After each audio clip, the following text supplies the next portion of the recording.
CPM Mohanpur মহকুমা কমিটির উদ্যোগে শনিবার প্রয়াত চা শ্রমিক নেতা সুধাময় মজুমদার স্মরণ সভা অনুষ্ঠিত হয় বামুটিয়া বিধানসভার অন্তর্গত বেড়িমুড়া নতুন মণ্ডপে।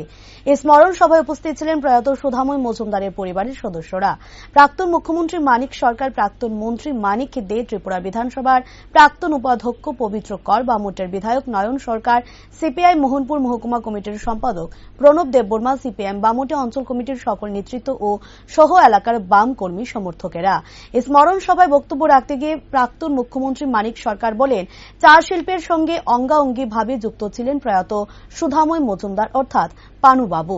যতদিন উনি চলার সক্ষমতায় ছিলেন ততদিন চা শিল্প থেকে পানু মজুমদার এবং পানু মজুমদার থেকে চা শিল্প আলাদা করার কোনো সুযোগ ছিল না। চা শ্রমিকদের কাছে তিনি প্রকৃত অর্থে প্রিয় বাবু ছিলেন। তিনি মাটি চিনতেন, গাছ চিনতেন, কোন মাটিতে কোন গাছ লাগানোর দরকার এবং তার স্বাস্থ্য রক্ষা করা, তাকে বিকশিত হওয়ার জন্য সাহায্য করা, সবটাই হলো বিজ্ঞান। আর সেই বিজ্ঞানের সাথে তাল মিলে প্রয়াত পানু মজুমদার প্রত্যক্ষভাবে এবং এই চা শিল্পের সঙ্গে নিজেকে জড়িয়েছিলেন। ধীরে ধীরে তিনি বামুটে দুর্গাবাড়ি চা বাগান এবং সিমনা চা বাগান সহ রাজ্যের বিভিন্ন চা বাগানগুলোকে নিজ সন্তানের মতো রক্ষণাবেক্ষণ করে গড়ে তোলেন।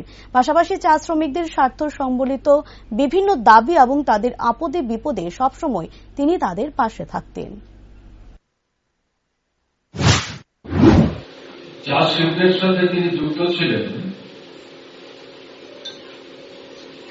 আমার অন্তত যা মনে হয়েছে,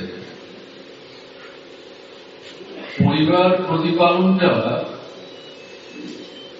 চা শিল্পের সাথে যুক্ত থাকাটা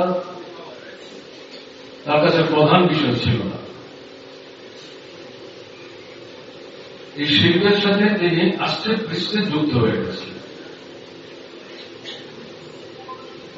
তার জীবনকালে যতক্ষণ পর্যন্ত সক্রিয় ছিলেন, চা শিল্প থেকে পানুদা থেকে চা শিল্পকে আলাদা করে ভাববার কোন সুযোগ ছিল, অন্তত আমার দৃষ্টিভঙ্গি। তিনি টিলা বাবুর দায়িত্বে ছিলেন, প্রকৃত অর্থেই তিনি টিলা বাবু ছিলেন। মাটি চিনতেন, গাছ চিনতেন, কোন মাটিতে কোন গাছের চারা লাগানো দরকার, গাছের স্বাস্থ্য রক্ষা করা, তাকে বিকশিত হতে সাহায্য করা, এই সমস্ত এটা একটা বিজ্ঞান। এই বিজ্ঞান পুঁথি পাঠের মধ্য দিয়ে তিনি অর্জন করেছিলেন ঘটনাটা না। প্রত্যক্ষভাবে এই শিল্পের সাথে নিজেকে সম্পৃক্ত করে দিয়ে ধীরে ধীরে এই সত্য তিনি উপলব্ধি করতে সক্ষম হয়েছে।